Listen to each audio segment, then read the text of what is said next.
So Rachel here claims that when I converted from Judaism to Islam, I lost all my rights as a woman. This is a very bold claim, so let's get into it. So as a preface to this video, I think it's really important to highlight the distinction between equity and equality, which I will get into in a second. And I think that it's extremely important to keep this in mind when you're trying to interpret or trying to compare the rights of women and the rights of men in either Islam or even Judaism. So equality is the idea of treating everybody the same, providing the same resources regardless of their personal individual characteristics or their needs. And equity works on the principle of fairness. This means that people have different starting points and different needs, and as such, we need to provide them with different types of support, different amounts of support, and different types of resources. So this little picture right here does a really good job at explaining the differences between equity and equality. So let's get back into it. Did I lose my rights as a woman when I converted to Islam? Let's look at what both religions say about women's rights. First things first, marriage. Let's look at marital rights for a woman in Judaism versus Islam. And as a disclaimer, we're going to talk about Jewish law versus Muslim law. We're not talking about what is commonly practiced among either community. We're talking about the actual laws, what's written in the scriptures. Number one, marriage. In Judaism, there is no limit of how many women a man can marry. For example, all the Jewish prophets had multiple wives, and there was literally no limit on how many women they can marry. For example, King David is said to have married 1,000 women. It is impossible to give enough love and attention and affection to 1,000 wives. Even if you spend every day with another wife, that's 365 days, that's 365 women, you're gonna have to wait. If he spends one day with another woman, you're gonna have to wait 2.5 years to have your turn. So let's talk about Islam. So Islam came to give women rights. So during this time, since there was no limit of how many women a man can marry, men were marrying tons of women, dozens of women.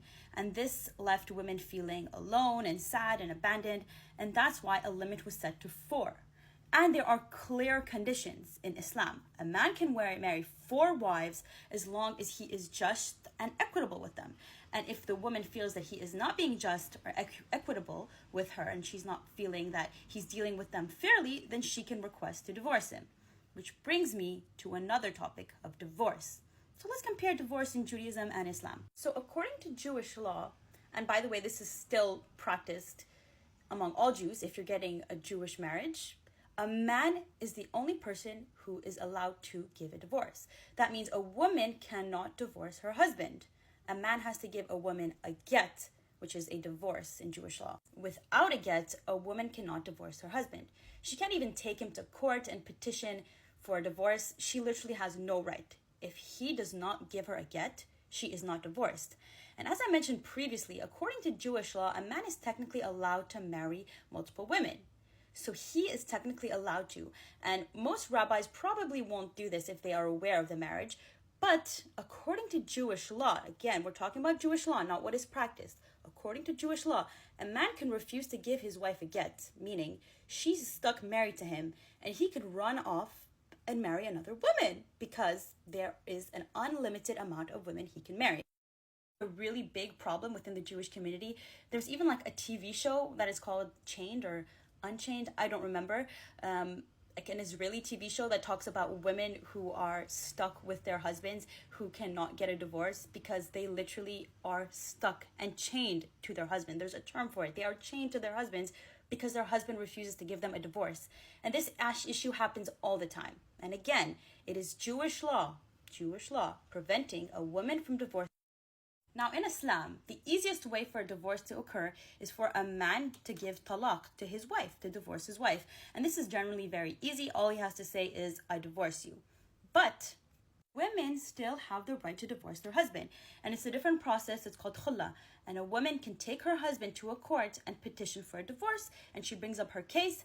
And usually, actually, this divorce request is accepted, and the court can require the divorce to take place, and the woman is free, and she can move on with her life and get a divorce from a husband she no longer wants.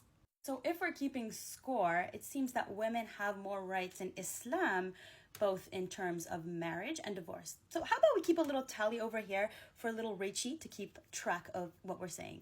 Now let's talk about women's rights regarding inheritance. So let's start with Islam this time. And I think Rachel's gonna love this. She's gonna get all riled up when I say this. But in Islam, a woman gets half of the inheritance that a man gets. So let's say a man passes away and he has one son and one daughter. The women, let's say he has a $60,000 inheritance. The man would get 40,000 and the woman would get 20,000 because 20 is half of 40. We clear so far? So again, let's rewind back to the discussion about equity and equality. Remember that? So in Islam, a man is supposed to be the provider. So the man is supposed to provide for his family, and the woman has zero obligation in Islam to provide for her family. Literally, in Islamic law, it says a woman has zero obligation to financially support her family. It is solely her husband's responsibility, and she can if she wants to. Now, because of that, since the financial burden is on the man gets more money than the woman because he needs more. Remember, equity. That's what equity is. Since the man needs more money, he receives more money. Equality would mean they both get the same amount of money, even though the woman needs less money. Okay, let's move on to Judaism. And this one is going to be really fun for Rachie, I think. In Judaism, wait for it, women get zero inheritance. Zero inheritance. That means if a man passes away and he has, let's say, one son and 4 daughters, each one of the daughters gets $0 and the man gets all the money. The only way a woman can inherit from her father or her mother, let's say, is if she has no brothers. So again, women in Islam inherit half of what a man inherits. Women in Judaism inherit nothing. Nothing. So again, since we're keeping score, I think the Muslims take the inheritance point. So let's talk about eyewitness testimony and the rights of women in both cases. So in some cases, depending on what the case is about, let's say it's about a criminal case, the testimony of a woman is worth half that of a man in Islam.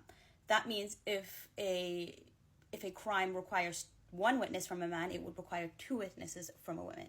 This is not true for all cases. Like if it's a criminal case involving women or childbirth, then the testimony of a woman is equal to that of a man. I can get more into it in another video if you want, of the reasoning behind men and women. The reasoning behind of the women's testimony being half of that of a man, and this was usually due to like financial situations when it came to like business affairs, which women were less knowledgeable into. But that's for a whole other video. But let's talk about Jewish law. So Rachie, this might disappoint you, but in Jewish law, women cannot serve as witnesses at all. That means a woman's testimony is null, 0. She cannot testify in matters of criminal cases or monetary cases, financial cases. She cannot testify. Oh, and you know that country, Israel, that you love so much, the democracy? Yeah, you know Israel has a religious rabbinic court when it comes to marriages and divorce. Everything else usually is just the criminal secular law. But when it comes to marriage and divorce, in Israel, it's done in the rabbinic law, Orthodox rabbinic law. And in Israel, when it comes to marriage and divorce, a woman cannot serve as a witness. In Israel, a woman cannot serve as a witness when it comes to marriage or divorce because it's based on rabbinic Jewish law. So if there's an issue with a divorce situation and witnesses must be called to the court, a woman cannot be any one of those witnesses. It has to be male witnesses only. So again, regarding testimony, I think Islam wins, Rachie. And there are many different instances where in Islam, women just simply have more rights.